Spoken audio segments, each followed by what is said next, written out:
Hello people of the world, welcome back to my channel. If this is your first time, please don't forget to subscribe and like my video. Today guys, mag-haul tayo ng pinamili natin sa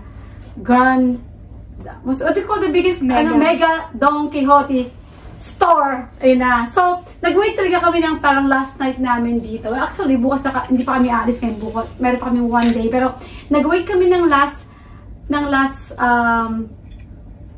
night namin na may free night kami. So, nagkataon naman kung saan kami nakastay dito sa malapit sa airport.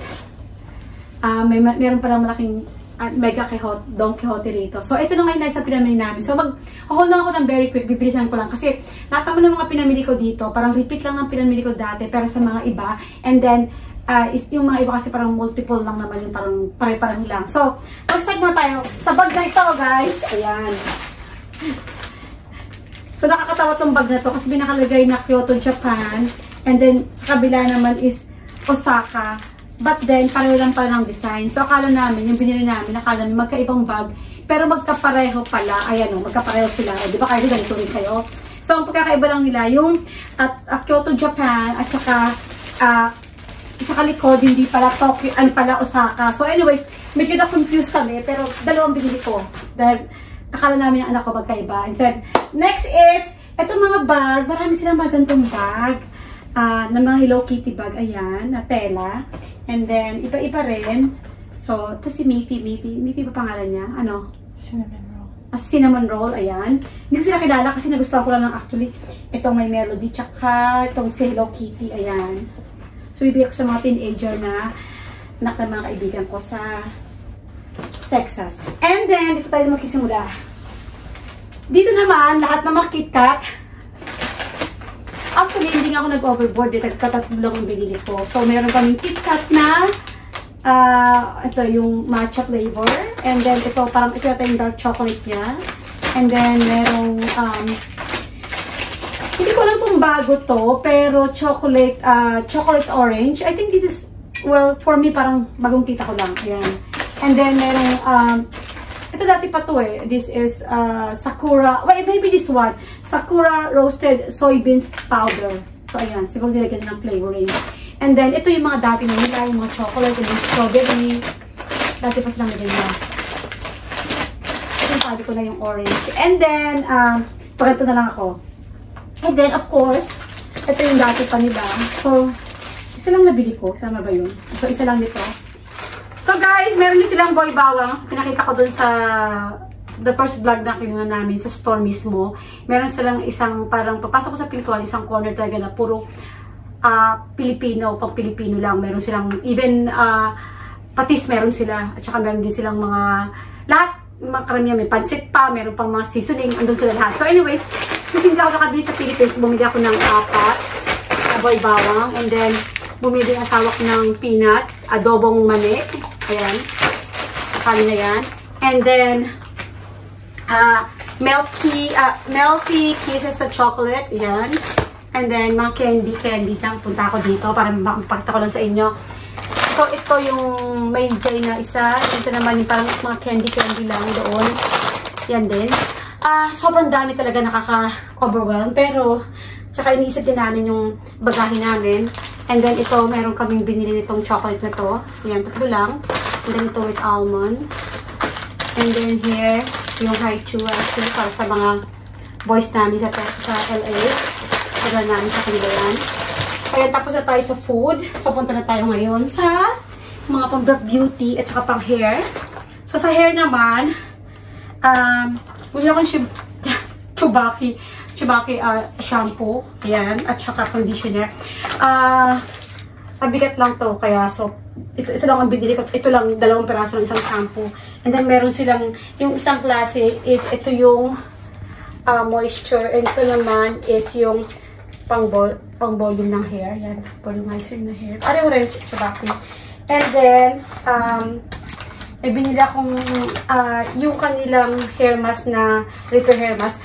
Hindi ko na binili yung, isa lang yung binili ko na parang may container, tapos may pump na kasama. Tapos the rest is, binili ko na lang yung pang mga refill na ganyan. So, yan. Nag-overboard ako dyan.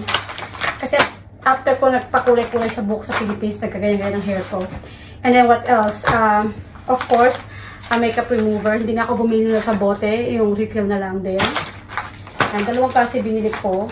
Well, yung isa yung itong cleansing oil pala. Itong cleansing oil. Ito naman yung isa yung pink at saka yellow. And then, again, ito naman yung honey para hair oil. Yan. And then, binili din ako. Medyo na-obsess ako ng konti sa hair kasi nag-dry talaga yung hair ko after ko nagpakulay-kulay. So, another one. This one, first time ko lang susubukan ko kung maganda sa hair. So, first time ko lang itong gagamitin. Ayan. And then, sinubukan ko rin itong hair mask kung okay. Pero isa lang binili ko kasi medyo heavy siya. And then, ito nga pala guys, yung isang nakita ko na bago na bali, sabi nila, sabi nung nakalagay dito, parang ngayon na nilabas, 2024. Itong Chubaki Oil Shampoo. Tapos parang limited lang ng yung ilalabas nila. So, yan. Isa lang kinuha ko kasi nga mabigat. So, baka mag-over kami sa bagahe namin. And then, another Chubaki Premium, the same thing. Parang hair mask din. And then, what else? Ito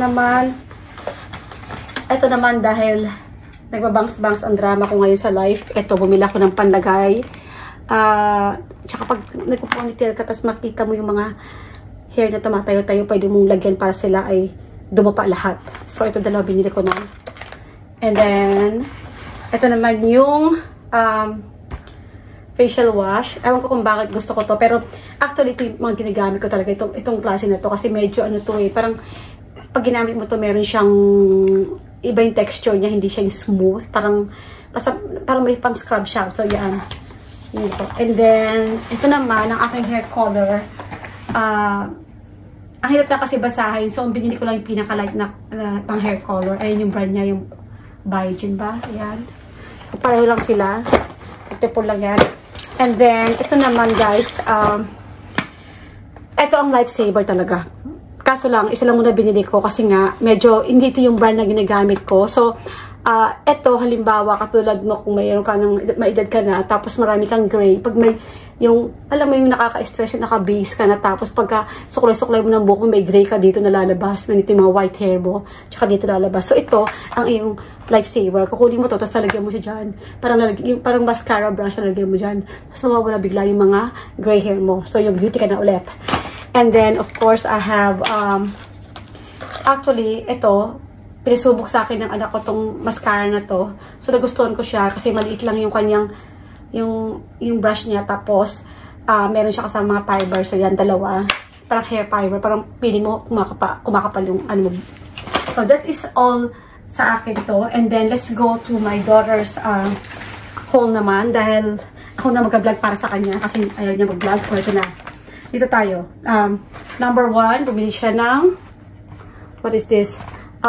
Hair color. Ayan. Shampoo style. And then, the next is, meron siyang clip ni cinnamon roll. And then, ito rin. Ano to? Ba't ang dami nito? Okay. Oh, okay, mascara.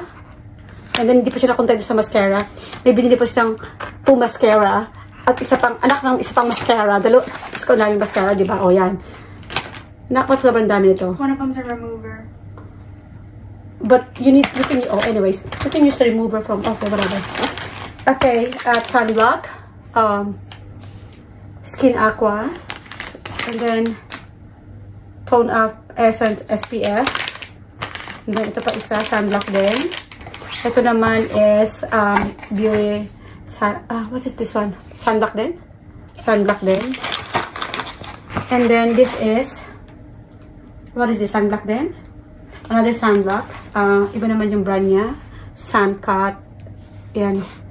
And then, this is, what's this? A facial wash. Skin toner. And then, vitamin C. Vitamin C.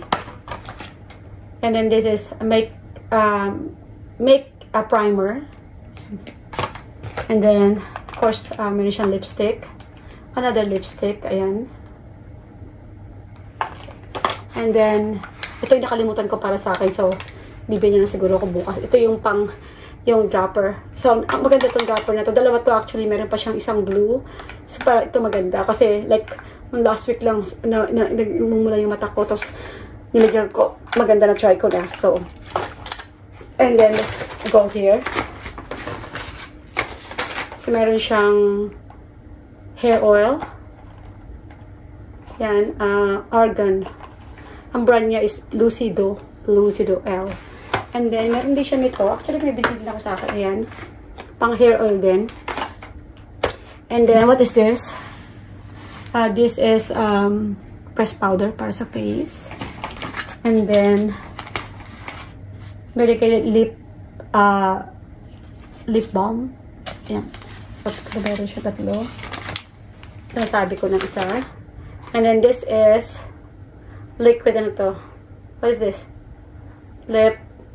Pang lips. Basta yan. Eyeliner. Eyeliner ito? Okay, eyeliner. Bakit pink? Pink chocolate na eyeliner? Okay, pink chocolate eyeliner. And then, this one is another eyeliner. And then, this is lip gloss, I guess, or lipstick. Tapos, ito naman is another, what is this? Eyeliner. And then, meron siyang biniling foaming facial wash na Corelle. And then, the last thing is, ito meron siyang biniling pen or si Sharpie.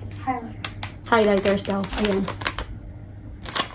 So, anyhow, ayan na guys. So, ang saya lang pag pumunta sa Mega Donkey. But, the good thing about yung lugar na to sa pinuntahan namin, dito malapit sa airport ng Narita, wala ritong konti lang yung tao. Pero marami pa rin tao sa loob. Pero hindi kasing dami pag doon ka sa pinaka, let's say, doon ka sa Osaka o andun ka sa Ueno. Ang dami talagang tao ron, even sa pinaka maliit na Donkey, ang daming tao. Pero dito sa Donkey na to, pero isang floor lang to sinasabi nilang mega, pero hindi katulad dun sa ibang mega na ang daming floor. Ito isang floor lang. And then marami rin sila, makita nyo isang vlog namin na kinuha ng husband ko, marami rin silang mga signature bag doon, signature, may watches and everything. Lahat na kailangan mo doon. So anyway guys, thank you for watching and I hope you like the haul namin, ang haul ko ng Donkey. So, see you on my next vlog and God bless you all. Bye!